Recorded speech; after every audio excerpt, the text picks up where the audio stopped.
সুপ্রিয় শিক্ষার্থী, তোমাদের সবাইকে আজকের অনলাইন ক্লাসে স্বাগতম। প্রিয় শিক্ষার্থী, পুলিশ লাইন স্কুল অ্যান্ড কলেজের অনলাইন ক্লাসে আমি মোহাম্মদ শফিকুল ইসলাম, সহকারী অধ্যাপক, police line school and college, Rangpur, তোমাদেরকে স্বাগতম জানাচ্ছি। প্রিয় শিক্ষার্থী, আজকে আমরা যে পাঠটি নিয়ে আলোচনা করব তা হচ্ছে ব্যবসায় সংগঠন ও ব্যবস্থাপনা, অধ্যায় ২, ব্যবসায় পরিবেশ। ব্যবসায় পরিবেশের যে বিষয়টি নিয়ে আজকে বিস্তারিত আলোচনা হবে তা হলো ব্যবসায়ের উপর পরিবেশের উপাদানসমূহের প্রভাব। প্রিয় শিক্ষার্থী, ব্যবসায়ের উপর পরিবেশের উপাদানসমূহের প্রভাব এখন আমরা বিস্তারিত আলোচনা করব। সেই আলোচনা থেকে তোমরা যা শিখতে পারবে, অর্থাৎ সেই শিখন ফল হলো ব্যবসায়ের উপর পরিবেশের উপাদানসমূহের প্রভাবগুলো তোমরা সহজেই বিশ্লেষণ করতে পারবে যদি তোমরা মনোযোগ দিয়ে শোনো। গত ক্লাসে আমরা পড়েছিলাম ব্যবসায়ের উপর যে পরিবেশের যে অভ্যন্তরীণ উপাদানগুলো আছে সেগুলো কিভাবে প্রভাব বিস্তার করে। আজকে আমরা আলোচনা করব ব্যবসায়ের উপর পরিবেশের উপাদানসমূহের প্রভাব, সেগুলো কিভাবে বিশ্লেষণ করলে তোমরা বলতে পারবে। সেটা তোমরা যদি আজকের পাঠটি মনোযোগ দিয়ে শোনো তাহলে নিশ্চিত যে তোমরা সেটা খুব সহজেই শিখতে পারবে। প্রিয় শিক্ষার্থী, তাহলে আমরা এখন আমাদের আজকের যে মূল পাঠ আছে সেটিতে যাই, যে ব্যবসায়ের উপর পরিবেশের উপাদানসমূহের প্রভাব 5টি। এই 5টি উপাদান আমরা এখন বিস্তারিত আলোচনা করব। প্রথমেই আমরা দেখে নিই যে 1 নাম্বার উপাদানটি কি আছে। উপকরণ প্রাপ্তি। উপকরণ প্রাপ্তি বলতে আমরা কি বুঝি? যে একটি দেশের ব্যবসায়ের উন্নয়ন এবং সংশ্লিষ্ট প্রয়োজনীয় উপকরণাদির সহজ প্রাপ্তির উপর নির্ভরশীল। অর্থাৎ শিল্প প্রতিষ্ঠান বা ব্যবসা প্রতিষ্ঠান উন্নয়ন নির্ভর করবে উপকরণাদি কতটা আমি সহজে পাবো তার উপর। আর এই সকল উপকরণাদি প্রাপ্তির বিষয় পরিবেশ দ্বারা বিশেষভাবে প্রভাবিত হয়। যেমন আমরা এখন আসি মূল আলোচনায়। দেখো এখানে পয়েন্টগুলো দেখো, যে মূলধন প্রাপ্তি। ক নাম্বার হচ্ছে মূলধন প্রাপ্তি। আমরা জানি, তোমরা জানো, সবাই জানি যে যে কোনো ব্যবসা করতে গেলে কিসের প্রয়োজন আছে?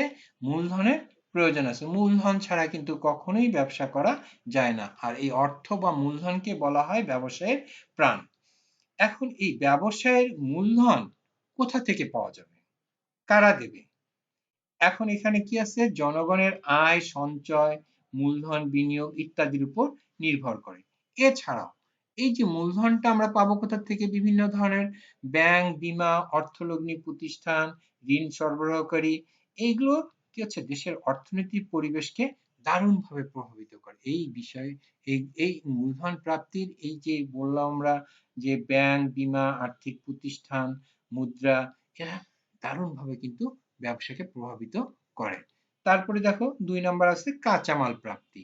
অর্থাৎ এখন শিল্প প্রতিষ্ঠান গঠন করার পর উৎপাদন প্রক্রিয়ায় যেতে গেলে আমাকে কি করতে হবে? কাঁচামাল সংগ্রহ করতে হবে। এখন এই কাঁচামাল প্রাপ্তিটা পরিবেশের উপর নির্ভরশীল। কারণ কাঁচামাল কোথা থেকে পাওয়া যায়? প্রাকৃতিক পরিবেশ থেকে কিন্তু পাওয়া যায়। তাহলে প্রাকৃতিক পরিবেশের প্রভাব অবশ্যই বেশি এখানে। আগেরটা ছিল আমাদের কি? অর্থনৈতিক পরিবেশের প্রভাব। আগেরটা ছিল অর্থনৈতিক পরিবেশের প্রভাব। 2 নাম্বারটা হচ্ছে কাঁচামাল প্রাপ্তিটা কোথায়? প্রাকৃতিক পরিবেশের প্রভাব অনেকটা নির্ভর করে। যেমন বাংলাদেশে পাট শিল্প গড়ে ওঠার পিছনে কারণটা কি? যেখানে পাটের সহজলভ্যতা ছিল বা পাট কাঁচামাল হিসাবে এখানে প্রচুর হতো। তারপর দেখো সৌদি আরবের কথা চিন্তা করো। সৌদি আরবে কি আছে? পেট্রোলিয়াম পদার্থ আছে। এখন এছাড়াও জাপানে কি আছে? লৌহ আছে, লৌহ ইস্পাত শিল্প আছে। তারপর নরওয়েতে মৎস্য আছে। এই জন্য এগুলো সবগুলো কি? প্রাকৃতিক পরিবেশের কিন্তু উপাদান, কিন্তু প্রাকৃতিক পরিবেশের উপাদান।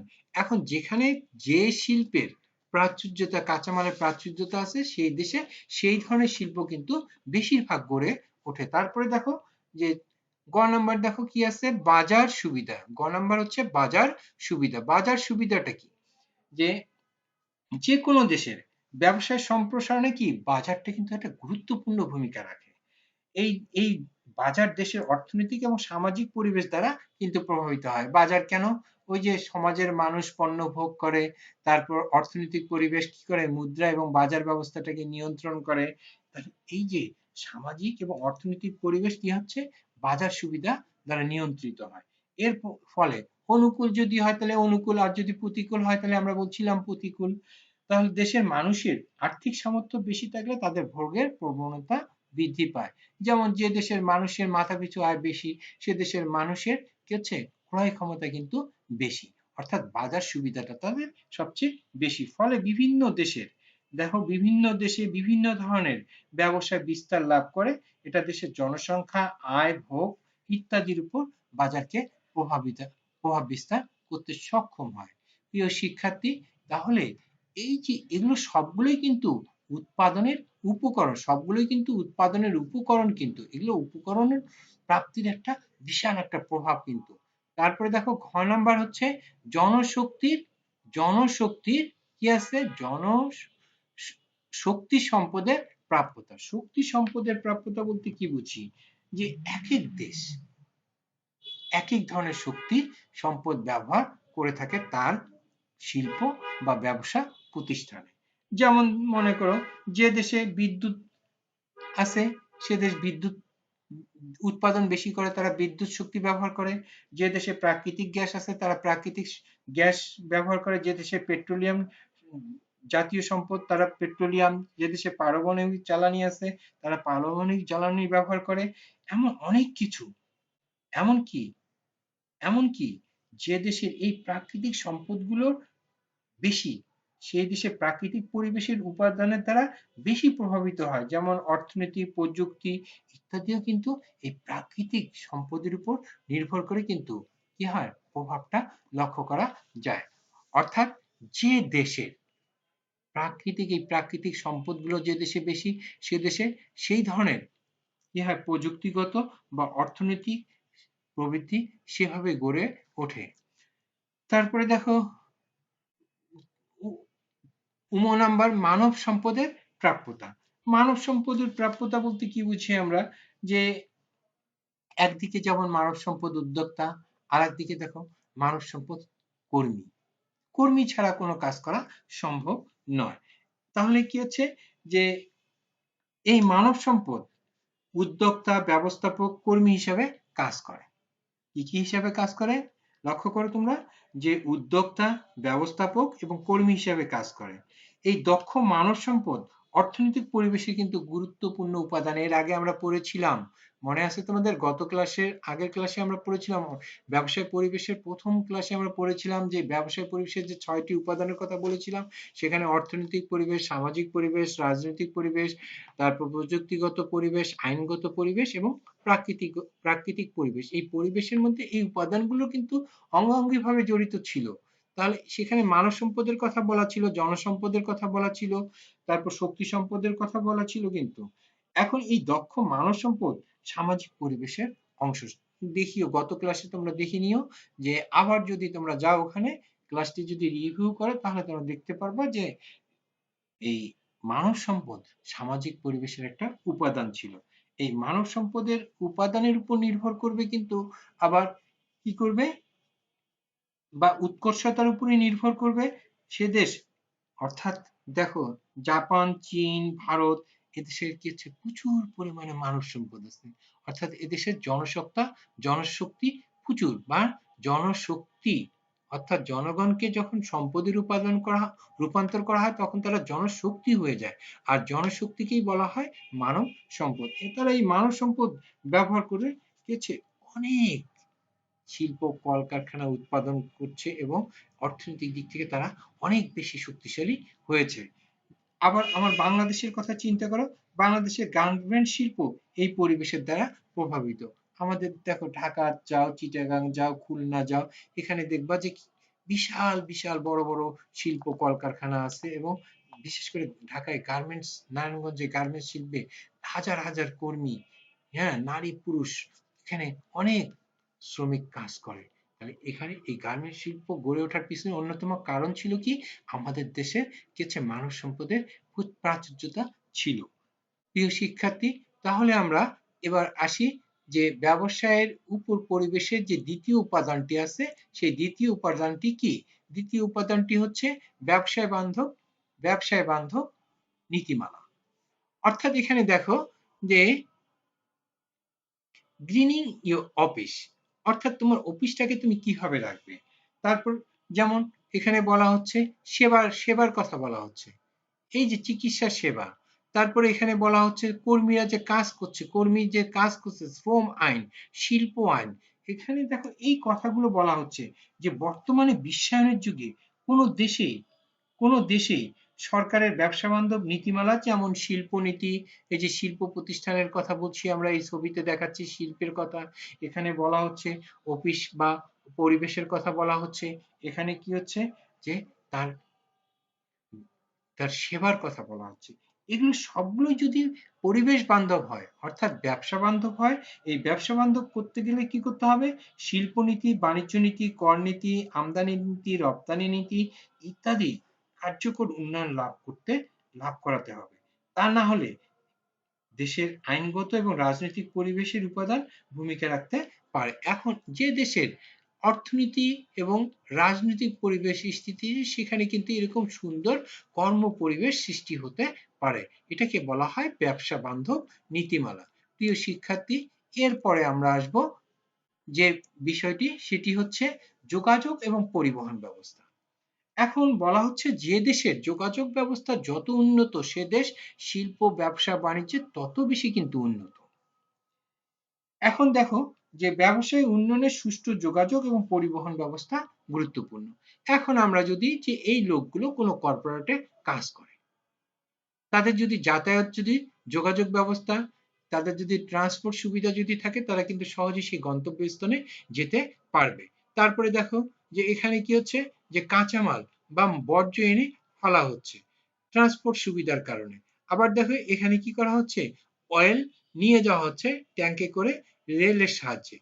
আবার দেখো এখানে কি যে পরিবহনের সাহায্যে এক স্থান থেকে অন্য স্থানে পণ্য নিয়ে যাওয়া হচ্ছে। এখন এখানেই বলা হচ্ছে যে এই সুবিধাগুলো যেখানে যত বেশি, সেই দেশের সেই দেশের কি হচ্ছে, পরিবেশ দ্বারা এটা কিন্তু প্রভাবিত হয়, পরিবেশ দ্বারা প্রভাবিত হয়। এটা দেশের বন্দর, যাতায়াত সুবিধা, প্রাকৃতিক পরিবেশের দ্বারা প্রভাবিত হয়ে থাকে। এছাড়া অর্থনৈতিক, কারিগরি ইত্যাদি পরিবেশে এর ক্ষেত্রে প্রভাব বিস্তার করে। যেমন এটা কারিগরি, তারপর কি হচ্ছে এটা অর্থনীতি, এটা অর্থনীতি, এটা অর্থনীতি, সবগুলো কিন্তু কি হচ্ছে আমাদের এই পরিবহন ব্যবস্থার একটা অংশ এবং যোগাযোগ ব্যবস্থার একটা অংশ। এটা কিন্তু ব্যবসাকে অনেকাংশে প্রভাব বিস্তার করতে সক্ষম হয়। তাহলে ৩ নাম্বার কি বলছি আমরা, যোগাযোগ ও পরিবহন ব্যবস্থা দেখো ব্যবসায়ের ক্ষেত্রে একটা অনুকূল পরিবেশ সৃষ্টি করতে বা প্রভাব বিস্তার করতে পারে। প্রিয় শিক্ষার্থী, এবার আমরা আসি ৪ নাম্বার যে বিষয়টি আছে, সেটি হচ্ছে অনুকূল আইন শৃঙ্খলা। এখন দেখো যে এখানে একটি শিল্প প্রতিষ্ঠানের সাথে একজন শিল্প উদ্যোক্তার সাথে আরেকজন উদ্যোক্তা কি হচ্ছে, একটি দেশের সাথে আরেকটি দেশের কিন্তু একটা ব্যবসায়িক চুক্তি হচ্ছে। কিভাবে, অনুকূল আইন শৃঙ্খলার কারণে এটা কিন্তু সম্ভব হচ্ছে। আবার দেখো যে এই যে এখানে শিল্প প্রতিষ্ঠান, এখানে ধোঁয়া নির্গত হচ্ছে, এটাও কিন্তু একটা কি পরিবেশ আইনের উপর একটা প্রভাব বিস্তার করতে সক্ষম হচ্ছে। আবার দেখো যে এখানে একটা সি বিচ দেখা যাচ্ছে, সেই বিচে কি হচ্ছে, জনগণ এখানে প্রাকৃতিক পরিবেশ আইনের যে কথা আছে সেটা এখানে কিন্তু উল্লেখ করা হয়েছে। প্রিয় শিক্ষার্থী, এখন আমরা দেখি যে এই যে গ্রামগঞ্জে, শহরে, বন্দরে, আবার দেখি যে বিস্তারিত আলোচনায় যদি আমরা এরকমটা বলি যে গ্রামগঞ্জে, শহরে, বন্দরে সর্বত্র ব্যবসা গড়ে ওঠার ক্ষেত্রে অনুকূল আইন শৃঙ্খলা পরিস্থিতি, সেটা দেশে হতে পারে, দেশের বাইরে হতে পারে, আবার দেশের ভিতরে হোক বা বাইরে, যেখানেই হোক না কেন, সেখানে রাজনৈতিক, সামাজিক এবং আইনগত পরিবেশের উপাদান দ্বারা প্রভাবিত। তাহলে কি কি পরিবেশের দ্বারা প্রভাবিত অনুকূল আইন শৃঙ্খলা, যে রাজনৈতিক, সামাজিক এবং আইনগত। একটি দেশে পর্যটন শিল্প গড়ে ওঠার ক্ষেত্রে আইন শৃঙ্খলা পরিস্থিতি কতটা গুরুত্বপূর্ণ, বাংলাদেশ, থাইল্যান্ড পরিস্থিতি যদি আমরা একটু বিশ্লেষণ করি, তাহলে কিন্তু এই যে দেখো এই যে সি বিচের কথা বলছি, এটা কিন্তু পর্যটন শিল্পের কথা বলা হচ্ছে।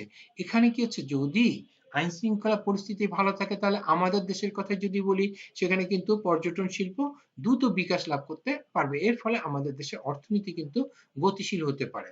আবার যদি দেখো যে এখানে বলা হচ্ছে যে এই যে শিল্প আইন, এই যে কারখানা আইন, এই আইনটা যদি এখানে সঠিকভাবে বলবৎ থাকে, এই যে ধোঁয়া নির্গত হচ্ছে, এটা কিন্তু আমার পরিবেশকে বিপর্যয় করবে না।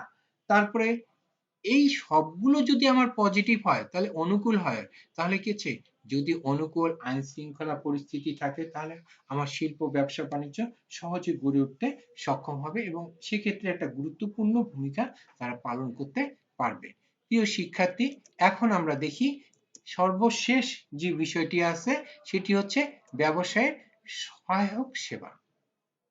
অর্থাৎ ব্যবসা প্রতিষ্ঠান গঠন করতে গেলে যে সকল সমস্যা আছে, সেই সমস্যাগুলো কিভাবে সলভ করা যাবে।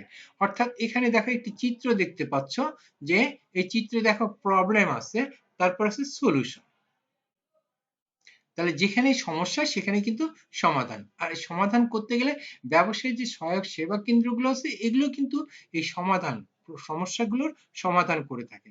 যেমন দেখো, যে প্রথমে যদি আমরা বলি যে বিভিন্ন ধরনের সংস্থা, এখন এই যে এখানে কিন্তু দেখো যে কনভার্সিয়াস aid, relief and economic and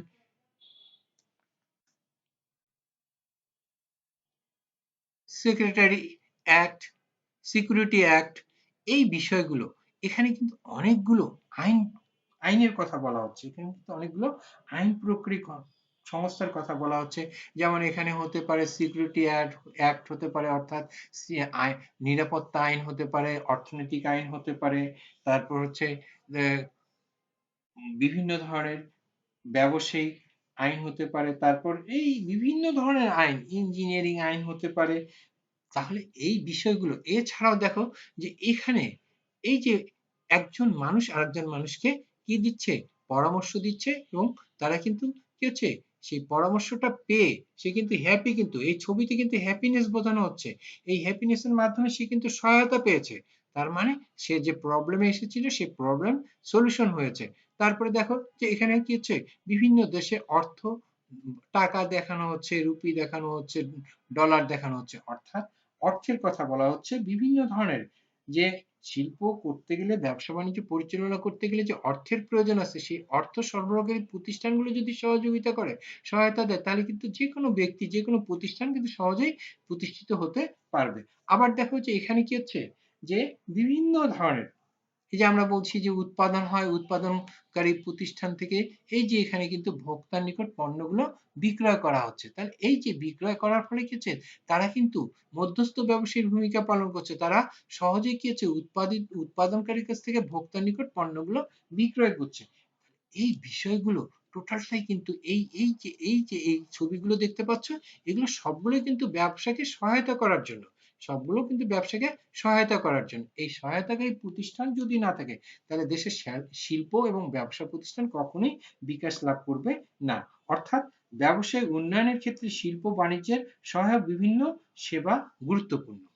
এখন এই সেবাগুলো আমি আবারও বলছি, তোমরা দেখো, বিভিন্ন সরকারি সংস্থা, ঋণ প্রদানকারী বিভিন্ন প্রতিষ্ঠান, তার মধ্যে ব্যাংক, বীমা ইত্যাদি, সরবরাহকারী, মধ্যস্থ ব্যবসায়ী, আইন শৃঙ্খলা বাহিনী, ফায়ার সার্ভিস, মেরামতি প্রতিষ্ঠান, ইঞ্জিনিয়ারিং এবং সব থেকে নিরাপত্তা আইন, অর্থনৈতিক আইন, এগুলো সবগুলোই কিন্তু আমার ব্যবসাকে সহায়তা করার জন্য বিদ্যমান। এখন এখান থেকে যদি সহযোগিতা পাওয়া যায়, তাহলে একটা অনুকূল পরিবেশ সৃষ্টি হতে পারে, আর অনুকূল পরিবেশ সৃষ্টি হলেই সে দেশ কি হচ্ছে, দ্রুত দ্রুত কি করবে, অর্থনৈতিক উন্নতি অর্থনৈতিক উন্নতি সাধন করতে সক্ষম হবে শিল্পের মাধ্যমে। প্রিয় শিক্ষার্থী, এখন আমরা দেখি যে কি বলতে পারি, এই আলোচনা থেকে আমরা কি বলতে পারি বা তোমরা কি বুঝেছো। এখন দেখো যে ব্যবসায় সংগঠন মূলত কতগুলো মুখ্য উপাদান বিষয়ের সাথে সম্পৃক্ত। মানবিক উপাদানের মধ্যে মালিক, ব্যবস্থাপক, শ্রমিক, বস্তুগত উপকরণের মধ্যে পুঁজি, শ্রম, মূলধন, যন্ত্রপাতি, এগুলো আমরা আগেই বলেছিলাম, এইগুলো কিন্তু গুরুত্বপূর্ণ। এখন এই সকল উপকরণ যদি এই 5টি উপকরণ যদি আমরা একসাথে অ্যাপ্লাই করতে পারি, নিঃসন্দেহে কি হচ্ছে, এগুলো কিন্তু পরিবেশ দ্বারা প্রভাবিত হয়। তাই যে কোনো দেশে ব্যবসায়ের পরিবেশের উপাদান সমূহের দ্বারা ব্যাপকভাবে প্রভাবিত হয়। কি হয়, ব্যাপকভাবে কিন্তু ব্যবসায় পরিবেশের উপাদানগুলো দ্বারা এগুলো প্রভাবিত হয়। আর এগুলো যদি আমরা বিস্তারিত আলোচনা করি এবং এগুলো যদি আমরা ভালো করে পড়ে নিতে পারি, তাহলে এখান থেকে যদি আমাদের যে কোশ্চেন হবে সেটি দেখো তোমাদের বাড়ির কাজ হিসেবে দেওয়া হয়েছে, যে এই বাড়ির কাজটি হচ্ছে তোমাদের ব্যবসায়ের উপর পরিবেশের উপাদানসমূহের প্রভাবগুলো বিশ্লেষণ করো। এখন এই যে আমরা যে উপাদানগুলোর কথা বলছি, অর্থাৎ যে 5টি উপাদানের কথা বলেছি আগেই, যেমন 1 নাম্বার বলেছিলাম যে উপকরণ প্রাপ্তি, 2 নাম্বার বলেছিলাম বাজার সুবিধা, 2 নাম্বার বলেছিলাম ব্যবসা বান্ধব নীতিমালা, 3 নাম্বার সুষ্ঠু যোগাযোগ ও পরিবহন ব্যবস্থা, 4 নাম্বার বলেছিলাম অনুকূল আইন শৃঙ্খলা পরিস্থিতি, 5 নাম্বার ব্যবসায় সহায়ক সেবা। এই বিষয়গুলো যদি আমরা যদি আমার বিশ্বাস তোমরা যদি একটু ভালো করে শুনে থাকো এবং বুঝে থাকো, তাহলে এখান থেকে তোমরা বাসায় যদি পড়ে নাও আর একটু ভালো করে, অর্থাৎ বাড়ির কাজ হিসেবে যে জিনিসটা যে বিষয়টি তোমাদের থাকলো সেটি হচ্ছে ব্যবসায়ের উপর পরিবেশের উপাদানসমূহের প্রভাবগুলো বিশ্লেষণ করা। অর্থাৎ আমি যেভাবে বিশ্লেষণ করেছি ঠিক সেভাবেই তোমরা একটু নিজেরা নিজেদের মতো করে বুঝে পড়ার চেষ্টা করবে। তাহলে আমার বিশ্বাস এখান থেকে যদি কোনো কোশ্চেন হয় তাহলে তোমরা সুন্দর করে অ্যান্সার করতে পারবে, এবং আগামী অ্যাসাইনমেন্টে যদি এর থেকে কোনো কোশ্চেন হয় তাহলে তোমরা নিশ্চিত ভালো অ্যান্সার করতে পারবে। আমার বিশ্বাস তোমরা সবাই ভালো করবে, সবাই ভালো করবে।